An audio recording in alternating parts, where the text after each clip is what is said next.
call this meeting to order of the Hawarden City Council. It is Wednesday, November 13th, 2024. It's 5:30 p.m. Beginning with our first agenda item, approval of the October 23, 2024 regular council meeting minutes. Could we have a motion for the approval, please? I'll make a motion. And a second? I'll second. All those in favor, please say aye. Aye. Opposed? 5-0. Thank you. 1B, approval of the November 13th, 2024 claims for payment. Are there any questions? Motion? I make a motion to approve the claims for payment. And a second? I'll second that. All those in favor of approving the claims for November 13th, 2024, please say aye. Aye. Opposed? Passes 4-1. Open business from the community. Is there anyone that would like to speak tonight? Not seeing any. We'll move on to the mayor's report. There is not a mayor's report tonight. So we'll jump to the staff reports. Gary. Yeah, I have several things tonight. First of all, we did put a treasury report and a bank cash report in your packet. The treasurer's report, please pay no attention to it. The numbers are not correct. For some reason, after I got to looking at it, and Tracy's doing some research on it, but our system did not input the numbers correctly for some reason. So, but the bank cash report is correct, and that being said, our general fund category is in the red, and at the present time, and we'll continue down that path for quite some time, given all the expenses we've had to pay out for flood related issues. And as you all know, the general fund basically gets income twice a year, the majority of their income a couple times a year. So you can't expect much more income until in that March, April timeframe of next year. So we're going to be pretty short for a period of time. We'll probably have to do some internal transfers, but just to make you aware of that. Also, Jenny, we haven't called her yet. She had a case that she had to fly to, and she's just in the process of landing. She will be available in the next 15 minutes or so. If we needed to call her, it's for anything we can, but I told her we probably wouldn't call unless we needed her for something. And lastly, I just want to thank you for trusting me to fill the administrator position during the past 8 months or so. 2024 has been quite the year, and I feel we've worked well together and accomplished a great deal, including making our way through the worst disaster in modern day history in Hawarden. With that being said, I feel it's time for me to begin the process of re-retirement, and I'm planning for my last day to be January 29th of 2025. Per my contract, it requires a 30-day notification, but I feel it's important to give you much more time than that. It was a difficult decision to return to work after being retired for almost 6 years, but after months of consideration and some pestering on behalf of Patty, I felt called to return to work for 3 days a week to help the city through a difficult time. Lo and behold, June 22nd, 2024 happened, and my 3 days per week commitment instantly turned into 7. The days and weeks since June 22nd have improved, but the time commitment has far exceeded my expectations when agreeing to come back to work. However, I do believe things have happened for a reason, and that I was placed in the administrator position during the flood and other turmoil to help the City Council and Hawarden community negotiate the heartache and destruction as best we could. You should have no fear of moving forward with Tracy and Travis as the core management team to build on. Tracy has 25 years of experience with the city, and Travis has 28, so you do not lack knowledge and commitment to the city and community from within. I encourage you to continue your investment in training those two individuals for current and future leadership roles, as they are the platform for you to build on. We've also been fortunate to hire Brian as our police chief. He's done a great job, and that department is almost back to full strength once again. It's been my privilege and an honor to serve the city council and the Hawarden community. I only hope my leadership has left the city in a better place. Thank you for allowing me to do so.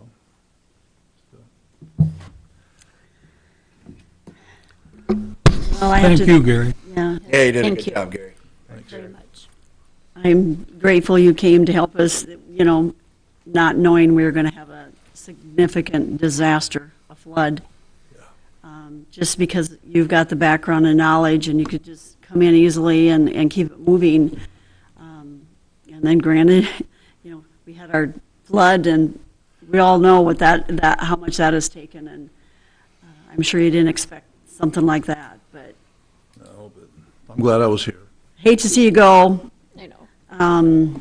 I totally get it. You're retired and then you come back and you didn't want to be retired. Well, you'll have to put up with me for a couple months yet. I know. Unless you don't want to, that's why.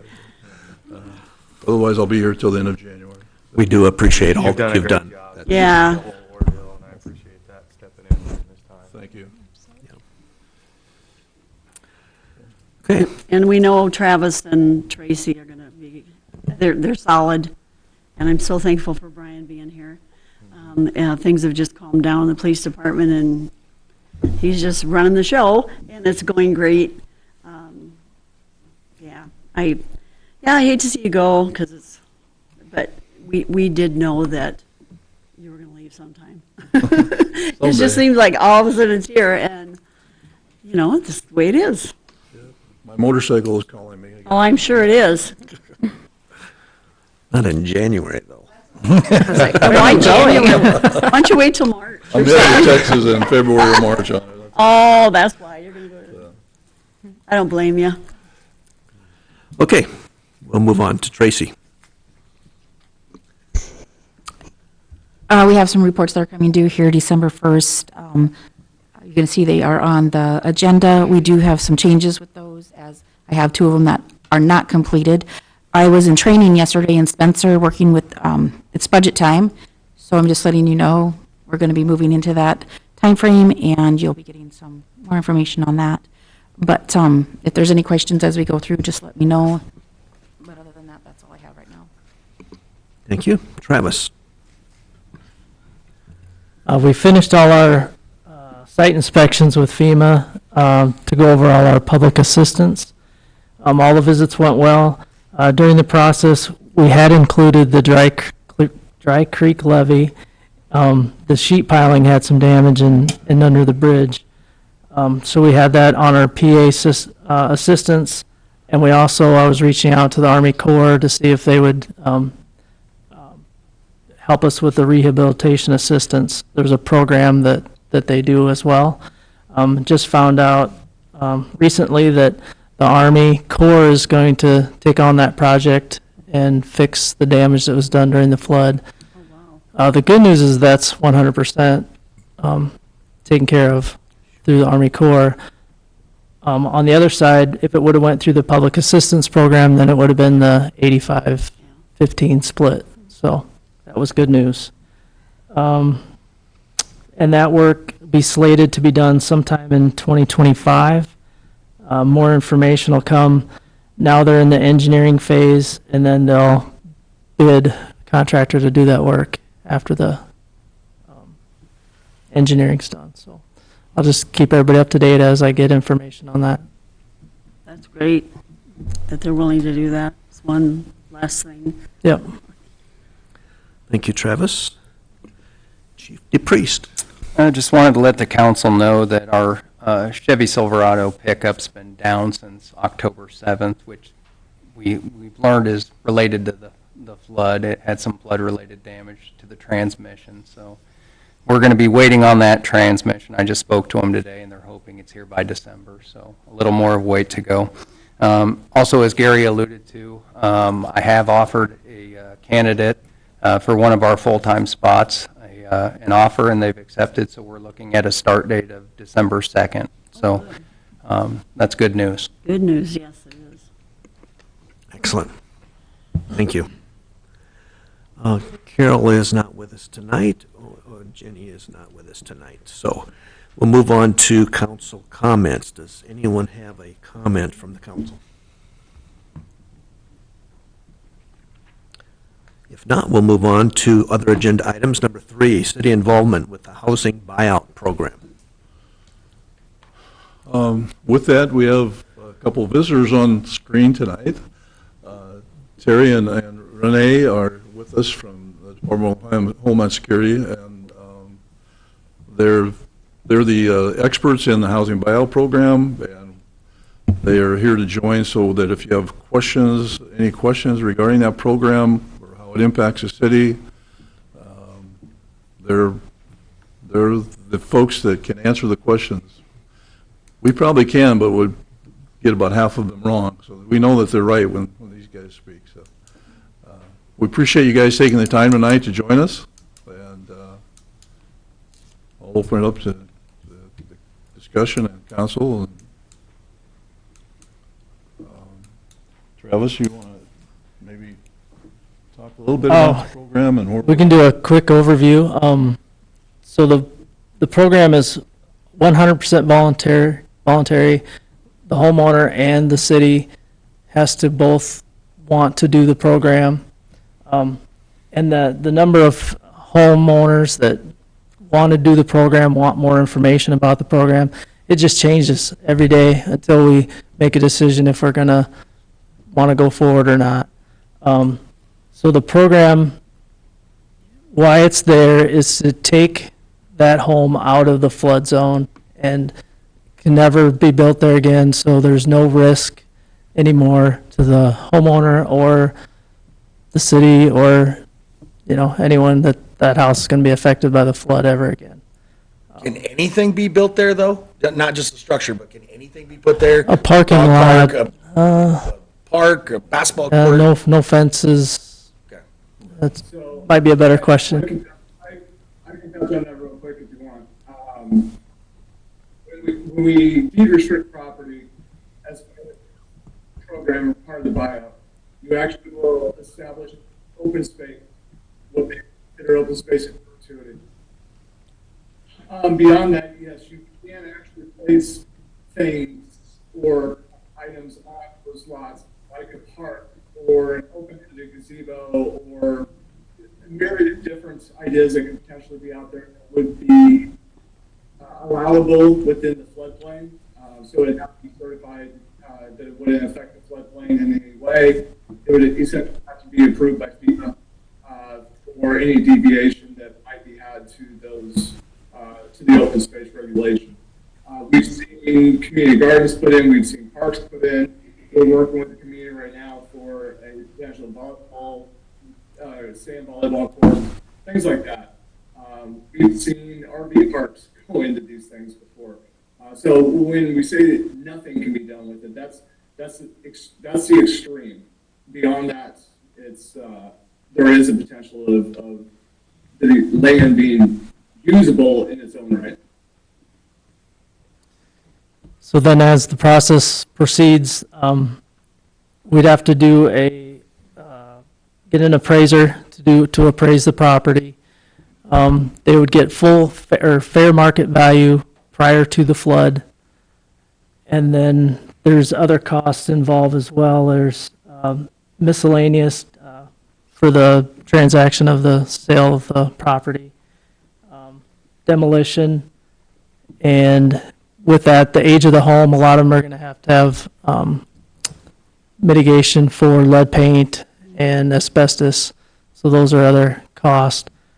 Capping the sewer, disconnecting the water, stuff like that is all wrapped up into the cost.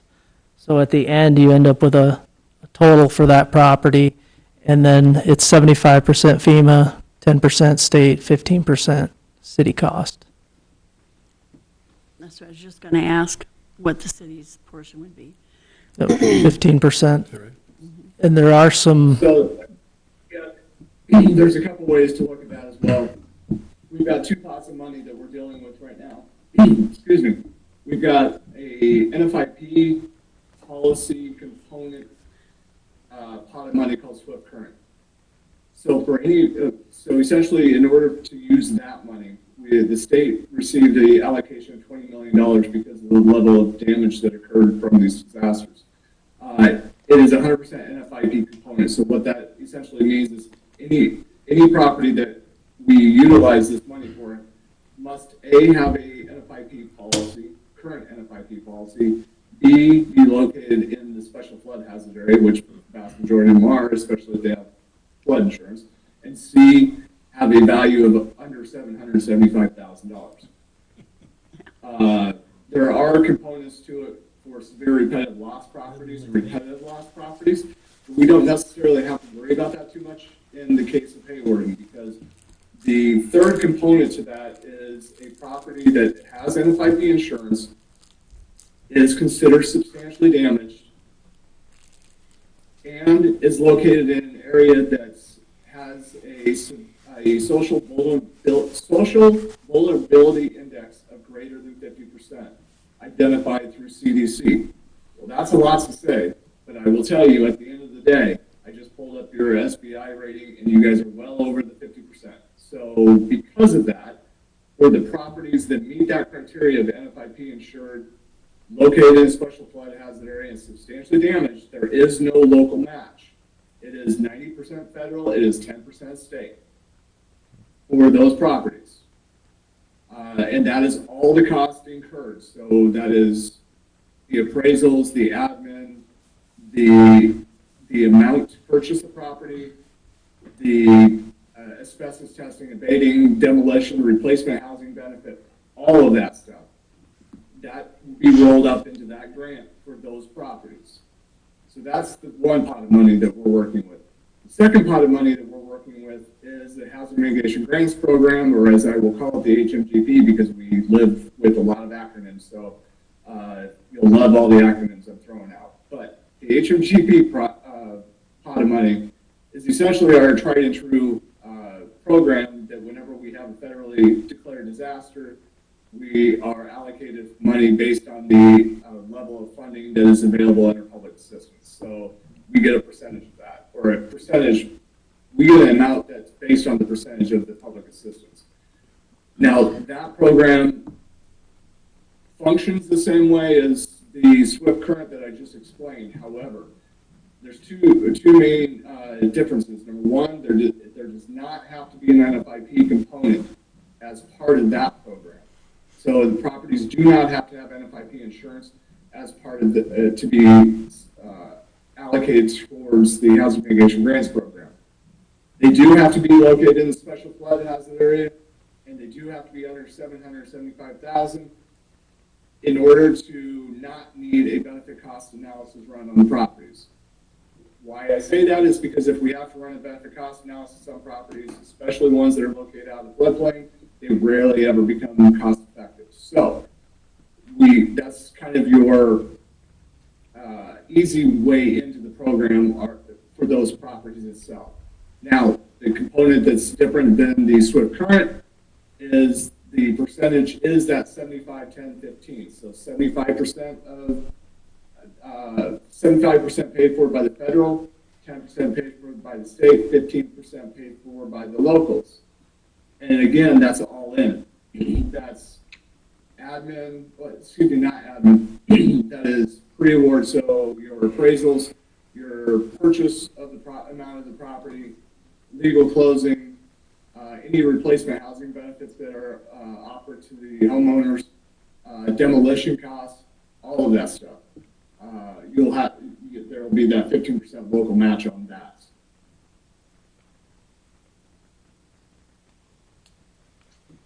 And I just threw a lot. yeah, we do have one that's qualified for the Swift Current, 100%. So One. we have one. How many total houses has been? Well, I mean, it fluctuates. I mean, there could be 10. If we put this out there, there'll be more people getting more information, might balloon. So, I mean, really kind of have to decide, do we want to, how many we want to do. Is there a dollar amount we want to limit? Do we want just home properties that are next to each other so we get a bigger area? Do we want to just focus Frog Pond? Do we want maybe just a few properties that are next to parks? You know, how do we decide how many, who? You know, it's a tough decision. Well, one next to a park would be, let's just say, workable for a city. That could become part of the park. I'm thinking of the Frog Pond. I keep wondering if a neighbor would be interested in a lot if the house was tore off, or what, if that particular house cost us 15% of whatever cost to take it down, then what, would we be able to just not go with the buyout program and take it down and then sell it to a neighbor and they're able to expand or something else? Right, the deed would stay with the city forever if we did the buyout program. Yeah, I'm just sitting there thinking of, Yeah, there's a couple different options on that scenario. If they do participate in the buyout program, what we're talking about here, and the deed restriction, you can lease the property to the neighboring homeowner or whoever, quite frankly, if they want to take care of the lot for you guys. So we have several of those where, say, the community doesn't want to mow it or whatever, our neighbor usually will take it on a lease, especially if it's a low-end cost lease. I will also say, though, on your other thought, when it comes to if the city were just to essentially buy the property and tear it down themselves and then sell off that lot, we do have communities that do that as well, obviously. The vast majority of them obviously will be in the floodplain, so the issue twofold when you're looking at that, any construction or any reconstruction or construction in the floodplain obviously would then have to be met, or would have to meet the floodplain requirements for those areas. So whether that's elevation or something along that lines, it makes it a little bit more challenging to offload those lots if they're needing to bring in extra soil or if they have to elevate them. So that's the one thing to keep in mind when you're looking at that, as far as buying out the properties and then tearing them down.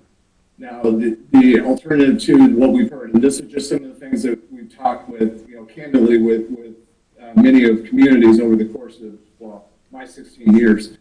But it's also, if you want to look at on the homeowner side of it, it's a path forward to assist them, because obviously they're facing right now a house that has whatever level of damage, and this program actually will bring them a value of what that property was worth right before the flood occurred. So let's say their house was worth $200,000 before the flood occurred, but now because of blown out foundation or whatever, if somebody were to come in and buy the house now, you're probably talking land value at best, or maybe a little bit more. So there's definitely that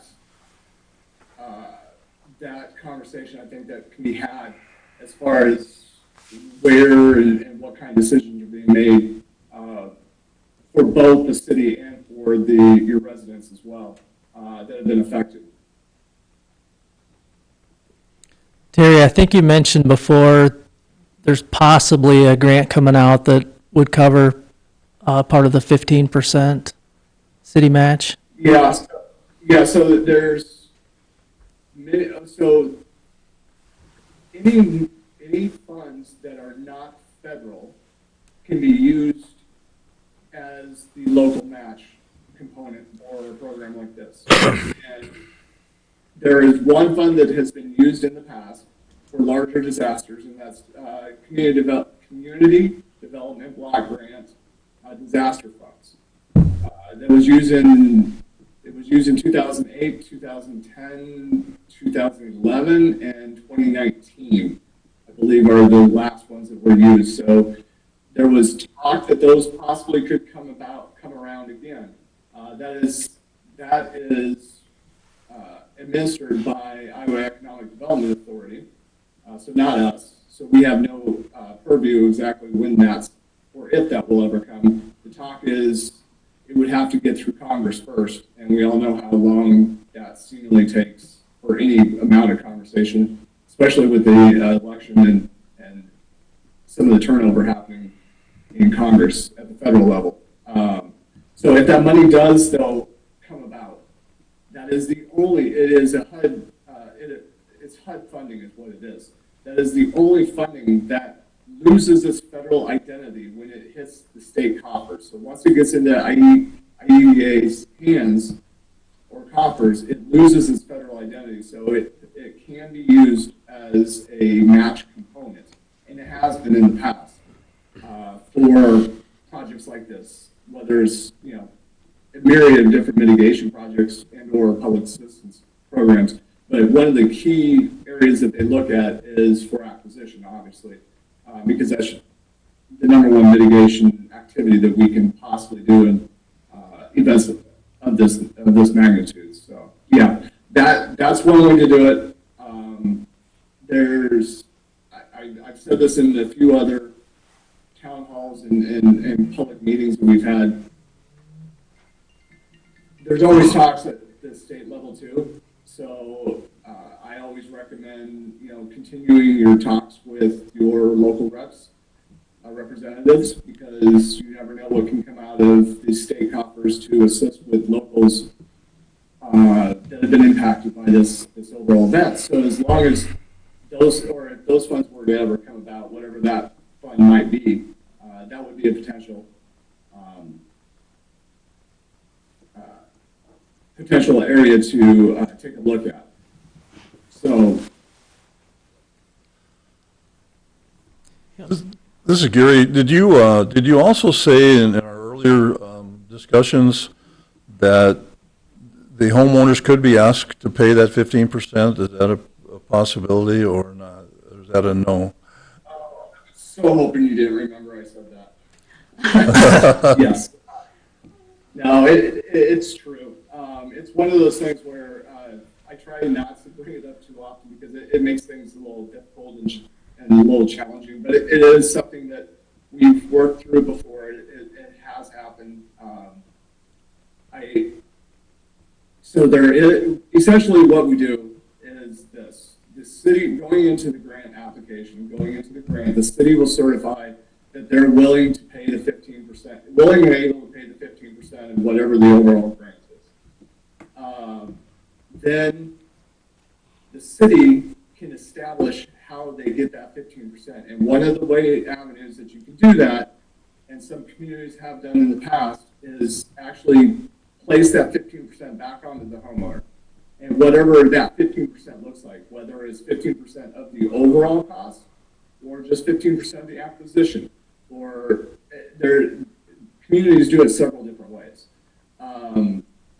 So essentially, the homeowner, you could put the entire amount of acquisition, legal closing, and demolition, the 15%, whatever that looks like for that property, back onto the homeowner. It would come off as part of the, typically it would come off as part of the proceeds to acquire the house. The reason we do it that way is because the contracted work, so the demolition, legal closing, the testing and abating on asbestos, all of that still resides with the city to administer that, to contract for that, to essentially pay for that, whatever that payment looks like. So we're not having the homeowners do that. You will still do it. It's just you can actually receive some of that money, that 15% of whatever that looks like, from that homeowner, from those homeowners. That is a possibility. Again, it becomes a little messy sometimes, especially if I will say it, especially if we're dealing with two different grants, because if you have homeowners that are on the SWIFT current that are basically getting everything paid for 100%, but then you have a handful over on the HMGP that are not, that can cause a little bit of a divide there. Not saying it can't be worked through, but you know, a lot of homeowners, I will say too, though, depending on the position they're in, and depending on how devastated their house is, if they're getting pre-flood fair market value, it beats the alternative, or paying the 15% beats the alternative of what they're facing going forward. So it's definitely something that we can look at. Maybe you could talk about the timelines for the council making a decision? For sure. So timeline for the SWIFT current program. So the property or properties that we're looking at that have NFIP insurance. That application has to be submitted by the end of December. That is, the FEMA came up with this program last year. This is the second iteration of it, or second year of it. The whole idea behind it was to allow for immediate funding right after the event has occurred, but it gives you very tight timeframes. They give us 90 days or 120 days to submit applications. So we have until the end of December to submit an application there. That is still doable at this point. We will come to a point where it's not doable, but it is still doable at this point. We can put together an application, especially a smaller one. Well, I could put one together tonight if we actually had to, but it can go fairly quickly as long as signatures can be had. The Hazard Mitigation Grants Program, the HMGP side of it, that application period does not actually start until the end of December, 1st of January. So we have until then to start getting applications ready to be submitted, but then we have extended. We have up until June of next year to submit that final application, which I say that, but I'm telling everybody we don't have until the end of June because what we're seeing is a greater need for the money than we actually have available money to us. So I don't want to get into a situation where we get closer to June and we run out of money and then people are left out. So the sooner we can get these in, the better. But just know that that's kind of that initial time frame for the application submittal. So then as far as timelines going forward from there, SWIFT current, if we submit it by the end of December, or end of December, you're probably looking at a couple months for FEMA to do their reviews and approvals, 2 to 3 months, I would hope. I will not tell you what the last year's SWIFT current, how long that took, because I'm hoping that that was because it was the first year and we were told that this second year is going to be a lot better. So that's why I'm saying 2 to 3 months. We'll go with that. So then you're talking early spring, and then it usually takes a month or two to get everything pulled together when it comes to contracting, getting people ready. So I would anticipate for SWIFT current having that first acquisition potentially early summer, early midsummer. And as far as the HMGP side of it, depending on the size of the grant and everything else, we can potentially submit it early next year, February, March, April, somewhere in that vicinity. And then again, it will take a couple months to get that approved and submitted. So again, you're still talking a couple months after that. So that's more of your midsummer, mid to late summer for the first property to be acquired. And those are flexible. These are just me going off of historical. There's a myriad of different ways that could prolong this, and there's also ways for us to expedite this to get it a little quicker. I'm hoping for the latter, and we can pull these together fairly quickly. But I just don't want to set that level of expectation that's going to happen for everyone, for everything. So. Are there certain houses that qualify for the SWIFT current, or does any house? We've identified one for the SWIFT current. So are other houses, would they qualify, or? Not for the SWIFT current, they would have to be in the HMGD program. Okay. So it's that NFIP component that we're missing for the SWIFT current. You have to have current NFIP insurance.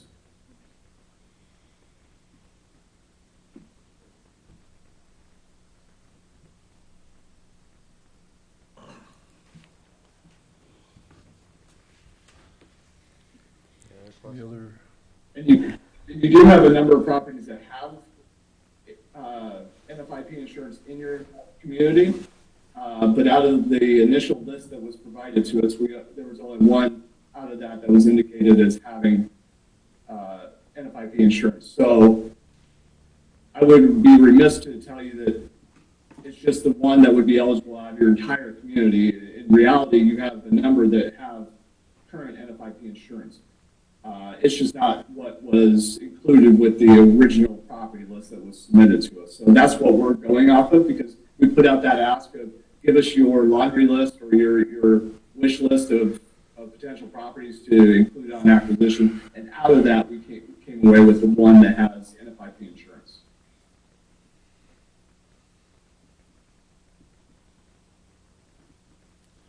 Any other questions? No, I don't have any more.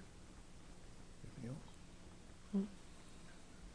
I think we've answered all the questions that the council has tonight, and we appreciate you guys taking the time to be with us, and I'm sure we'll talk in the near future. Absolutely. No, I appreciate it. Again, if you guys have anything that comes up in the meantime, feel free to reach out. We're always available to kind of go over all the details and pull these things together. So if you guys need that NFIP property list, again, let us know. We can get that to you if there becomes a greater need or greater ask than what we originally identified. So we still have time, like I said, to get us into that SWIFT current realm, and then we have additional time to get us to HMGP. So just keep us in the loop, and we'll make sure you guys get what you need. Thank you very much. Thank you. Thank you. Have a good night. Absolutely. I appreciate it. Thank you. Thanks all. All right, thanks. Bye. Bye now. So do we need, I don't know how the other council does, we need to put this on the agenda to talk about? You know, Again. how much we want to, or how little we want to do? So, is a number. With, Already in the red. I guess I'd like to look at the homes that, if the ones that we really nail down. I mean, if there's a dozen homes, I'd like to look at them, look at each one, double check if they have NFIP. If there's one near a park, it might be a win-win for the city. And then kind of that other deal where I'm probably going to have cough, sorry. I might have to quit. Fighting sinus and ears. And kind of look at that other one where it might be a unique one where you help take down, the neighbor can get it. Yeah. More along the lines of looking at them at a Each of- case-by-case yeah. basis. Yeah. Come on, you hand me Kleenex. I was hoping I wouldn't go through this. Anyway, yeah, that's kind of how I would like to do it. okay. You guys have a generalized idea And maybe you of kind of have. Yes. which ones are Or better for the damaged. program than others, Yeah. or whatever. You guys And, have. and that was, a lot of those were in the packet. Yep. Those Yeah. red highlighted.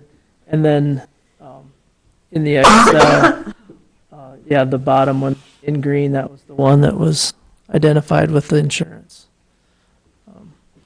What being that the Swift Current is no cost to the city and it is the shortest deadline, maybe we kind of start with that one and see if they want to volunteer and be in the program. I mean, we still have to find that out for sure.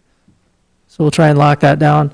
I will triple check the NFPI on all the other ones, although they did do that list that was in yellow and none of those were, Okay. they may have insurance, flood insurance, but they may have went through their homeowner's insurance and got it like third party and not part of the NFPI. Yeah. It has to be NFPI flood insurance. Yep. So, so if that's okay, I'll keep going with the Swift Current, try and get whoever in there as I can. And then we'll just keep collecting those that are interested in the other one and maybe get a little more commitment from them if they want it or not, and then bring those hard names back to the council. That would be good. Is that good direction? Yeah. Okay, thanks. And sometimes, have any of them been sold? I know people have been buying Well, stuff. one that's been on the list since the flood just sold. Yeah. They retired, they didn't want to wait, they just Sold it? sold them, they were done, just wanted to be out. So, I mean, that happens too, so Right. we'll just try and get more commitment from those that are interested, and, with no promise of doing the program, but we need to know on their end if they're willing. And they need to understand it's going to be kind of a lengthy process. It is, I've stressed that it's. Like a whole year. Yeah, I mean, it's not going to happen. it could be into year 2 before Yeah. they see the reimbursement, so. Yeah, I know it. For every $1 million, you're looking at 150,000, That's what I was- basically. And then if you insist that the homeowner pick that up, then you could be looking at 0, but at least they'd be getting paid fair market value of their Yeah. house. Yeah. So there's some things to Yep. consider there. And we didn't cover, I was thinking of that 15% too, that percentage. Be 150 on Or a that million, dollar so amount, $2 million Yeah. worth of houses, you're looking at 300,000. Yeah. and there is no double payment of benefits, so if Yep. the home's worth 100,000 and they got 40,000 to fix it, that 40 comes right off and it becomes 60 instead. Unless they've used that money to fix up their home and have receipts. That's the only way that they can possibly get some of that back.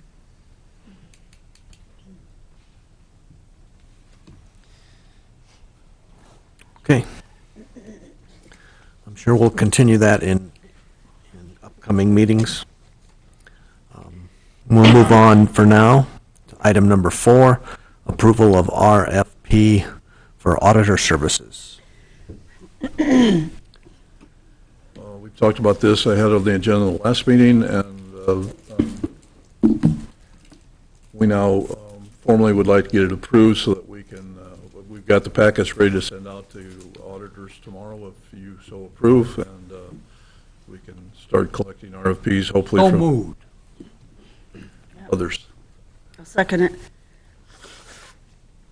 Any further discussion? All those in favor, please say aye. Aye. Opposed? Passes 5-0. Thank you. Number 5, request to change council meetings to once per month. It was just suggested to put it on the agenda to go to one council meeting a month and bring it up to this meeting for discussion and the approval, so. What do the finance people say? Can we do it? Have to be aware that we are going to have to make payments more than one time a month. So, I mean, we can look at, as long as you give your administrator some approval to be able to mail out checks, because they're not going to wait, they're going to penalize you. And our bills aren't all just $5. We're talking 20, 30, 40, $50,000 bills can come through us. So that is something that we'll have to do. Anytime we've done this in the past, such as November and December, which are a lot to do with the holidays, we've always continued to cut those checks, as in those periods, and then we just can gather them and they go to council for approval at the next meeting. But it is something you have to consider. We will have to continue to make payments. And it's something, we could look at, and we've talked about it in accounts payable. Right now we do it twice a month. Maybe we start cutting weekly, depending upon what's requested, because we can enter into the system, we can cut what checks we need to go out, but that's going to be our biggest. And the other thing that you're going to have to consider, and especially coming into March and April, when we have budget is very specific on how you pass that. Yes. So that is definitely a time frame where we're going to probably have to consider pulling in another meeting or two. But as long as you're willing, flexible, that's, because when I was at the meeting yesterday, there was discussion, happened to hear, we're looking at going down to 1, and there's others looking to go into 2. So it's how your council is able to make it work, how your city is able to make it work. What's the most effective day to do it? The third Wednesday? Is there an effective, There isn't, because bills continually, because it everything doesn't comes matter. in sporadically and? Yep. Okay. Bills are due on the 5th, the 10th, the 20th. Okay. Nothing is consistent. I know we've tried it in the past where of course, November, December is usually one meeting, but we've tried it like the summer months, June, July, and August.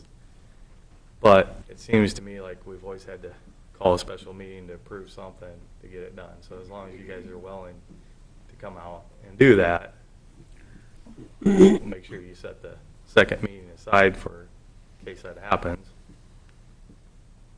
I Would guess, be my suggestion anyway. I just know a lot of things come up, having been in your role. It's either reporting or it's, it seems like the two work better than the monthly one. My opinion.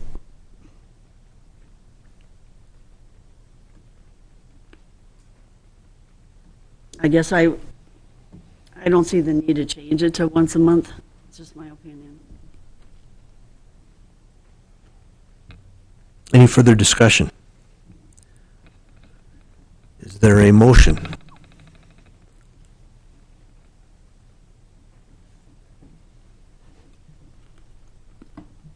If not, we'll move on.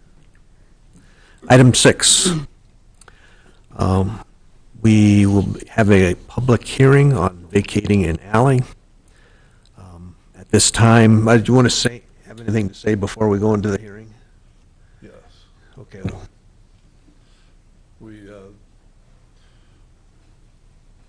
We're required to go into a public hearing, have a public hearing on the vacating the alley, and then you close the public hearing. You open the public hearing, you close the public hearing, and then we'll take a motion on the resolution, so. All right. Well, I'll declare that we are moving into our public hearing on vacating the alley and authorizing final disposition of real estate. You've got the information there. Is there any public discussion on that? If not, then we will close the public hearing and move on to a resolution. So moved. Second. The motion and a second. All those in favor of approving the resolution 2024-29, please say aye. Aye. Opposed? Passes 5-0. Thank you. Moving on to 7A. We are having another public hearing. I'll declare that we are going into the public hearing at this time. Is there anyone that wishes to speak to that? If not, then I'll call the public hearing closed. Move on to the resolution 2024-30, vacating row and authorizing the final disposition of real estate. So moved. I'll second. There's been a motion and a second. All those in favor of approving the resolution 2024-30, please say aye. Aye. Opposed? Passes 5-0. Number 8 is a resolution 2024-31, approval of street finance report.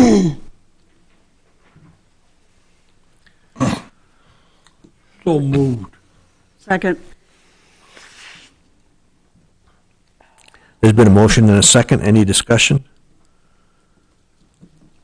If not, all those in favor of approving resolution 2024-31, approval of street finance report, please say aye. Aye. Opposed? Passes 5-0. Item number 9, we will be tabling until next meeting. Also, number 10, we are tabling until next meeting. They're not ready for us yet. So we're on item number 11, approve the pay request from Niagara Power for a transformer. That price was $740,302.60. That was after the 5% retainage and the escalation of the same materials, exact same price as transformer number 1. I make a motion to approve the pay request from Niagara Power Transformer. And a second? I'll second. Okay. We've got a motion and a second. All those in favor of approving the pay request, please say aye. Aye. Opposed? Passes 5-0. Number 12, approval of DGR prepared pay request. This is the sixth pay request for IES Commercial in the amount of $234,647.34. It includes the 5% retainage. And it brings the total amount for the project paid to date $1,148,142.16. That leaves a remaining $578,344.86 remaining on the contract, which is 67% of the contract that's been paid so far. So move. Second it. Any further discussion? We've got a motion and a second. All those in favor, please say aye. Aye. Opposed? Passes 5-0. Item 13, discuss the reinstatement of the 2 a.m. to 6 a.m. parking ban.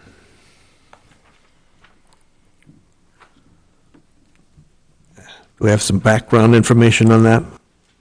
I submitted the request to Gary, just noticing how our snowplows are having to zig and zag on Central during those seasons. I feel it would help them be able to clear the streets, not only for them, but for our businesses. So I would like to get your guys' input and thoughts on reinstating that. It was an ordinance, I think it was a couple, maybe 3 years ago. It was in effect until probably 3 years ago. So I'd like to see that be reinstated. What do we have now? Anything? No. Through the winter? Well, it used to be, it was for all times, at all times. Yeah, okay. So I'd like to see This it. one's for all times. Yes. Yep. And the previous one was as well. So I'd like to just go back to what it was. It would help with street sweeping It too. would. Absolutely. Yeah. Mm-hmm. Makes Did the sense. chamber have anything to say about it? Pardon me? Did the chamber have anything to say about it?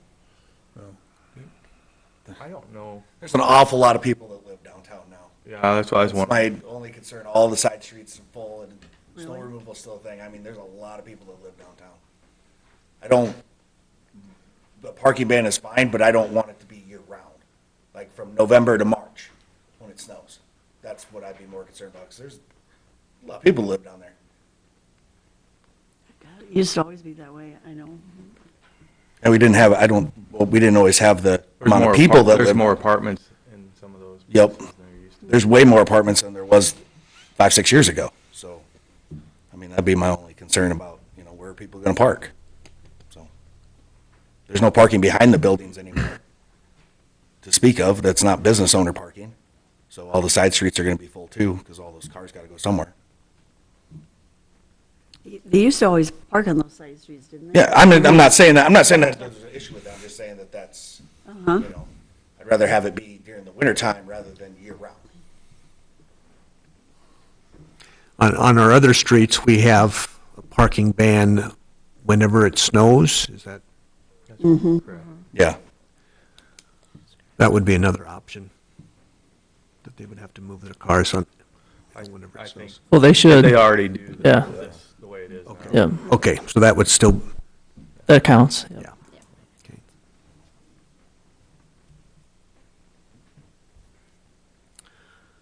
Any further discussion?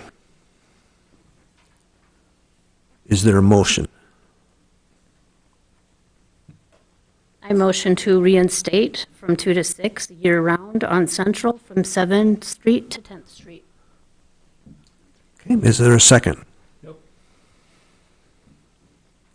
Got a motion and a second. All those in favor, please say aye. Aye. Opposed? No. No. Passes 3-2.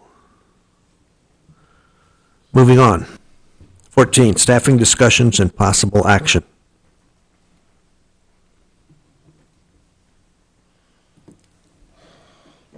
I put on there knowing that I was going to Resign. leave someday, and whatever day that was going to be, but I felt it important that we have some discussion as far as current staffing and financial impacts of the city, financial position of the city right now and where we're at, and And also,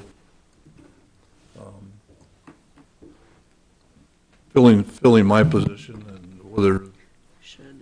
what direction you'd like to go in that regard, and thought maybe we should have some discussion about that, and maybe some action even, moving forward if you so choose, but. Well, we should start advertising for city administrator position right away. I don't know if it needs to be administrator. I mean, the purpose of the administrator when we did it was because we were new with high tech and all of the other utilities that we had, you know, back when Moby Dick was a minimum. Most of that now has settled out, and it's mostly just paperwork. And I think we can save ourselves some money if we just hire a city clerk. Well, you might be limited to the pool Yep, we might be. of people with, We might be. because a lot of cities have turned to either city administrator / clerk, you know, because they help fill that role. But a lot of city people out there, they think of a city clerk as kind of a little bit different position than It is, what we've had for city administrator. it is. So I guess I don't have a problem with city administrator, but If that's the case, you go to a city clerk position, where does the city administrator's authority go? To the city clerk. To the city clerk. So the clerk and the administrator is changing the basically the title. same thing. It's just a title. changing the title. It's just changing the title and changing the pay. At the time when we had to have one, there was a lot of stuff that administrator had to do Okay, regarding the phone and okay, cable and all that stuff. Now, all of that stuff is gone. okay. I mean, the court battle is over. We're down now, not that your paperwork isn't important, but that's just paperwork. It's got to be filled out and signed. You know, And I think there's a possibility of saving a couple tens of thousands of dollars off of what we're paying now, which is $100 and some odd a year. Not that you aren't worth it, Gary. I'm not saying that. I'm just saying if it's possible, bring in a new person now, if we could save a couple of bucks. you know, I know 25 years ago, you know, we started the city administrator, but a lot of cities have that, title since then, and they haven't done a big project, but because it's kind of moved to that, I'm just thinking of when I was involved in city government more, I mean, that many of those cities if they have a city clerk, it's usually the smaller little city that, you know, is kind of limited on what they can do. That's us. We have more to go than the cities I've gone out and worked for. I see a change in title just costing us more money. The position is close to the same. Now, it's a question, do I want to throw 70,000 at this position or 120,000 at this position? Some of it, a lot of it's personnel management though, too. It gives the city employees one person to go to, it, you know, oversees. I know Travis oversees the utility side of things, but the rest of the staff is all overseen, or all the staff's overseen by the city administrator on that side of things. I don't know. We do got quite a few employees that way too, compared to some other smaller communities. You'd have to give the department supervisors more autonomy. Right. Than what I don't know necessarily that they have now, but if you don't have that one person in quote unquote in charge, you'd have to give them a little bit more autonomy with it, with what they decide to do and how they do their job. Just have seen a lot of different cases, I guess. I don't have any problem with city administrator. I think that, I guess you'd have,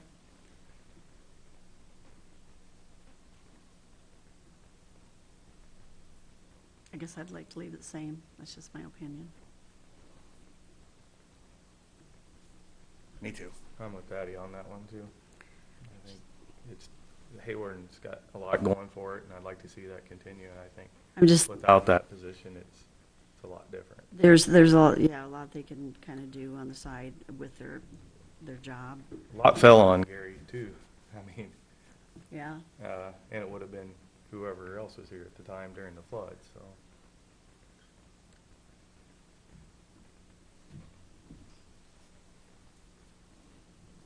But if you're leaving at the end of January, I would like to start advertising, or, getting something together, somebody hired to start seeking out your replacement.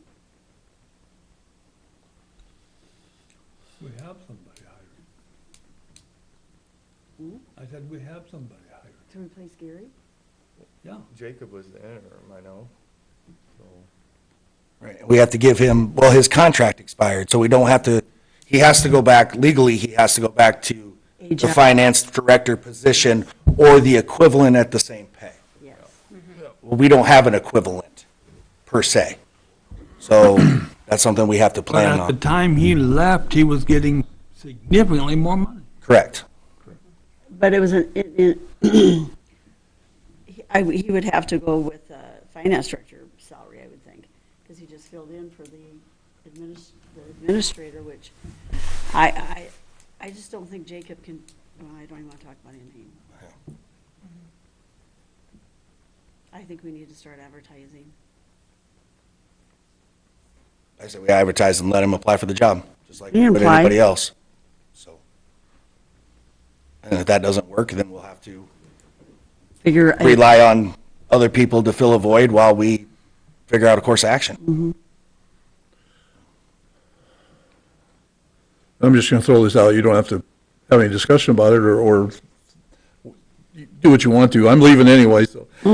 But no, you have to keep in mind, you also have Tracy and Shady Yes. to consider in this process if you do not bring, if your decision or your thought process is not to bring Jacob back into the administrator position, then you have to make some determinations on what direction to go with Tracy and Shady at some point. But to Monty's point, why couldn't we make him just, if we got to bring him back, an equivalent, he's got to come back legally, so an equivalent position would be a city clerk. Am I not wrong? That would be an equivalent position. Because it's not a demotion. It would, usually the finance director fell under the city clerk Right. in cities, if you will. I don't know, that's something to consider too. So,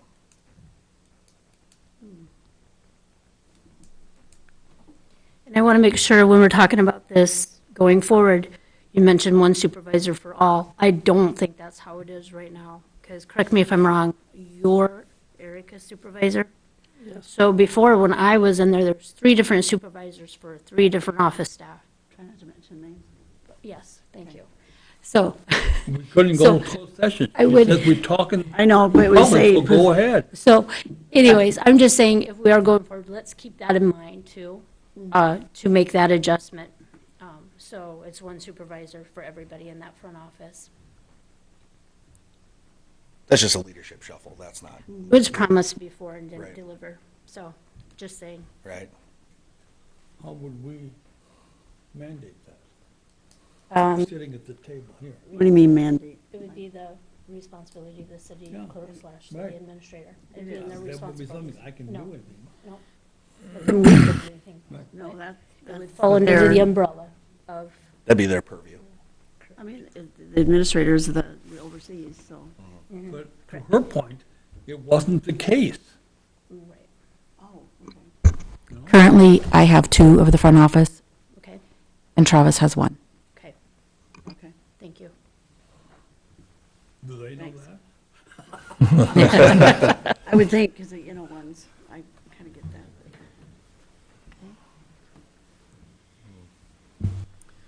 It seems to me that there's some question about what happens when Jacob comes back and, what is required. Maybe we could get an opinion from Jenny on that, on what, how that would work, what were our Equivalent. required. Salary and whatever. Yeah, because it is kind of a Weird gray deal. area, 'cause he was, yeah. We have to offer him a job. Yes. He has to come back to a position. Yes. Right. Whether it has to be the same position, I don't know. It just has to be the equivalent of his position. His position or the equivalent thereof. Salary. His position when? When he left, and he left And as he the was finance director. administrator. But didn't his contract expire before he Yeah. left as the interim city administrator? So the position But that he the left point was is- finance director. The point is, he was the administrator when he left. Correct. That's the only comparable position we have to offer. Right. So it seems to me like he has the default position. You're not wrong. That's kind of what I took it. Yeah, you're not wrong, but in the discussion of turning it into a city clerk, like you said, that would save us X amount of dollars, and that's something that we can discuss later, but that's also, it's an equivalent, actually, it's more than an And equivalent. then he would have to apply. Since we Correct. made a new position. Right.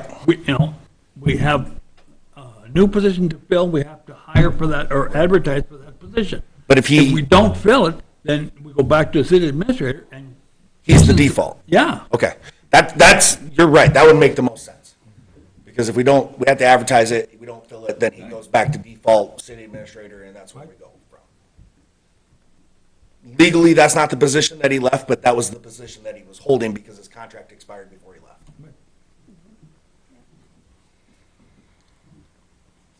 And I think we can cite special circumstances if the time comes, but I don't want to end up in court having to argue special circumstances. ESGR is not something to mess around with. Right.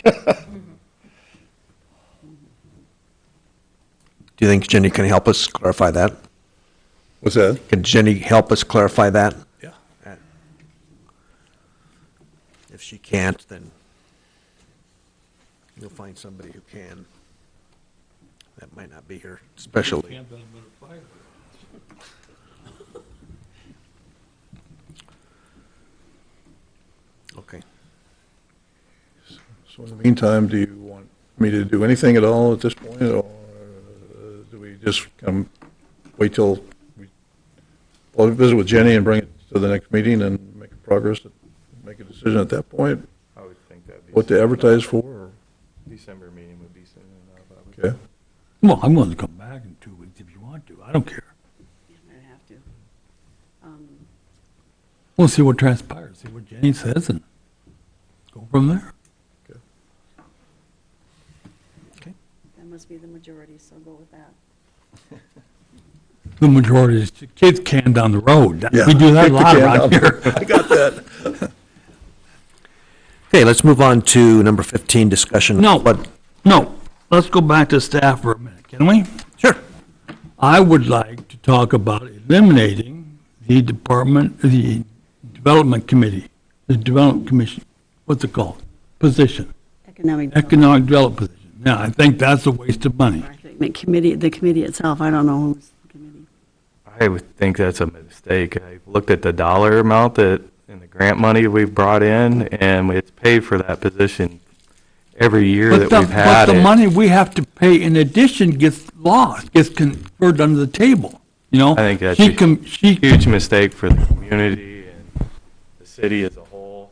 I mean, look at all the projects and businesses and stuff that wouldn't have gone done if you didn't have that. I think that's a huge step back. Yeah, I agree with that. There's a lot to that, I mean, there's a lot to that position that's just more than writing grants. I mean, a lot of that stuff that she does is relationship building with the people that she deals with on a regular basis. And now if you're going to take it away, that's one more piece that you got to give to the city clerk or the city administrator to do. which I think they're very capable of. So I'm going to side with Monty Harvey on this, and I say that I am in agreement with disbanding that position. If it's up for discussion, that's my 2 cents. Well, I'll make the motion and simplify it. I move we disband the position of economic development. I'll second.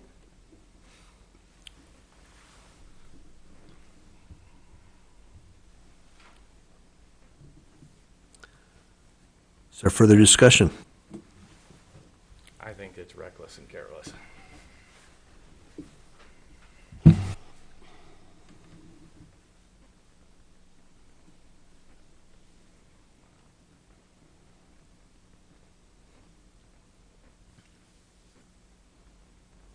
We have a motion and a second. We'll do a roll call. Anderson, Aye. Clucky, No. Allen, No. Warner, Aye. Harvey.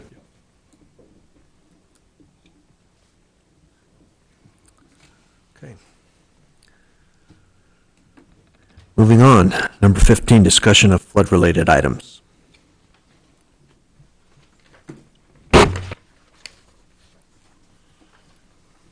Okay, let's see here. Public assistance for the city, I'll just maybe comment briefly that Travis and I have been doing inspections for last Thursday, last Friday, and also Tuesday of this week. And hopefully they're completed Yep. with any luck. They all went well. But that's just the one beginning step in the process of us getting money back for the damage that was done to city property. So there's a lot of work to be done in the future. And I don't know, Travis, do you have other things you'd like to comment about that? As far as the park shelter, we're still waiting on that base flood elevation, so we know how much we have to build it up and if it's feasible to keep it in the same place. I know there was discussion a little bit last month about who might help us decide size and if we want to add another bathroom, stuff like that. So I don't know if there's any more thought on that. Yeah, we have time. I mean, we have all winter. Spring or something. Yeah. You have a park board? It's been, I've tried to reinvigorate it the last few years. No one has volunteered. I So think the answer is no. Correct. Correct. Not an active. we can look at, different models or suggest things, I think. Yeah, and maybe just two people from the council would just help make some of those decisions.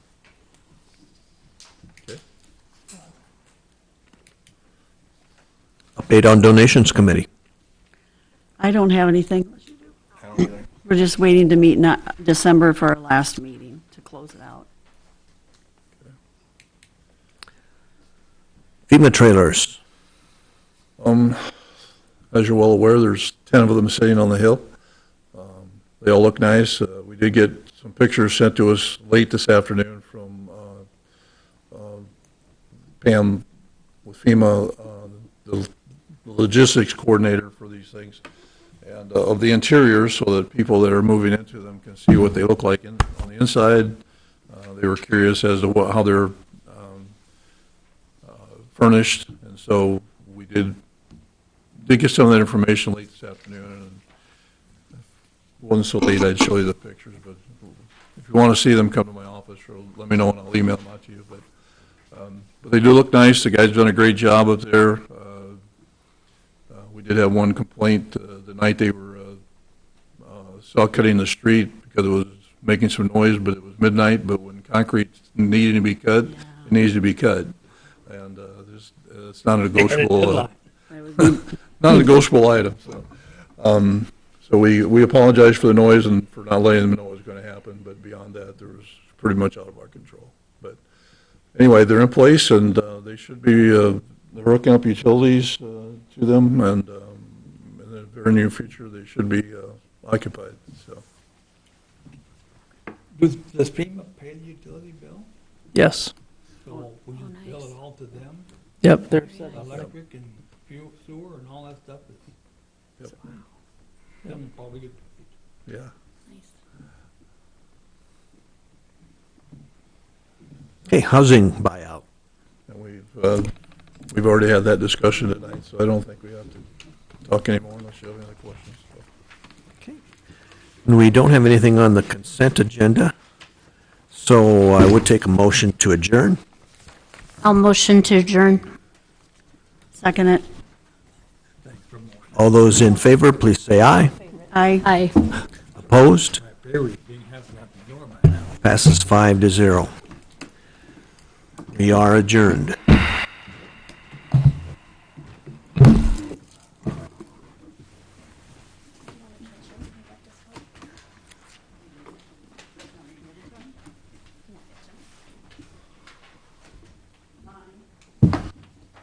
Okay, let me see here.